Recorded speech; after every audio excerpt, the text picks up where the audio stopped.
What's up, y'all? Horn Hulk here. I'm going to take you through my last deadlift session and go through a bit of coaching myself through what I see in these and see if I can notice where my deficiencies are.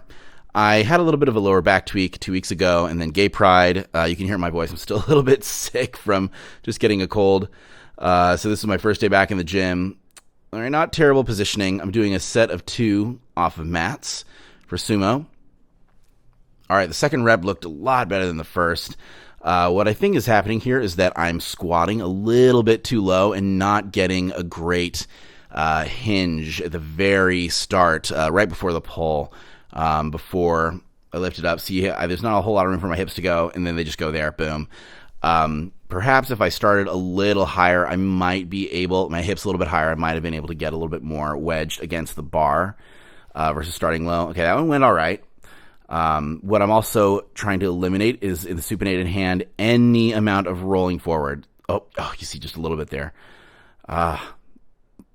Okay, let's watch a second. The second rep was good, though. Second rep looked great, and that's the trend. It's just the first rep, and I need to slow it down, like right there. Okay, so there's going to be a series of fails here that you'll notice me do, and I'm going to see if I can spy what is causing the issue.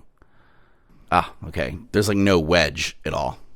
I hadn't eaten a lot. I'm like a little bit underweight for where I'm usually at for training and moving up to this heavy load. Oh, lots of roll forward there. Just not in it. Okay, and I took a little break. And then I tried again. This is 441. This is usually a pretty chill weight for me, so I was really frustrated and just wanted to get it. So, man, you see that roll there too. And there's a positioning thing. Okay, so I get down pretty low in the hips. And then, there's just like that sticking point right there. I don't quite push far enough into the bar. But to round out the deadlifts today, I took the weight down and did sets of 4 with a 3-count eccentric. 1, 2, 3, boom. These felt great, especially after the first rep, but I'm still having that issue. I mean, at the higher weight, you can really notice the issue that I'm having with pushing my hips into the bar, and that could be a lot of things. It could be foot position, it could be foot width, toe position, toe angle, but I've been really working on this positioning to help me get my hips, like really encourage my hips to pull forward. So that's why my toe angle is so dramatic. And these did feel good. Maybe just a little bit in that supinated hand. I'm noticing still a little bit of roll away that I want to work to eliminate. Let's cut real quick to some mobility drills that my coach Brandon had me do. So this is the banded R&T drill. I have just a standard red band looped around a squat rack, and I'm just making that door opening motion, trying to keep my elbow.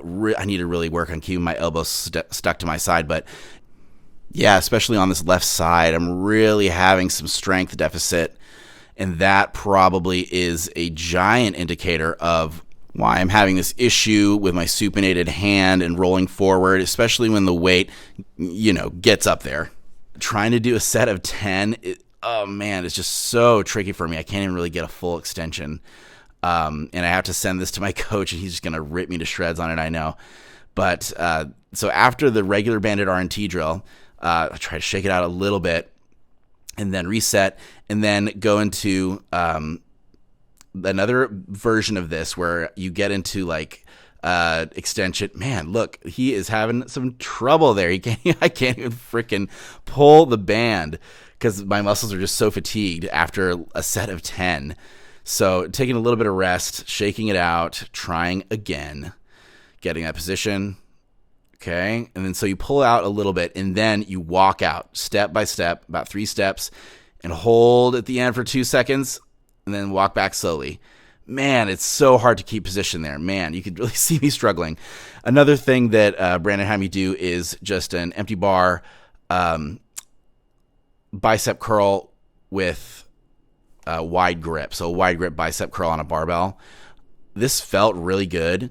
But I did these so far before my deadlifts, I really didn't see the carryover. And so during my next session, what I'm going to do is I'm going to superset some of these moves with those higher working sets, those higher warm-up sets. Like once I get to 375, I'm going to make sure that I'm doing these before each set, just so that I can really feel and dial into that lat engagement and that just that overall mobility that I'm having issues with.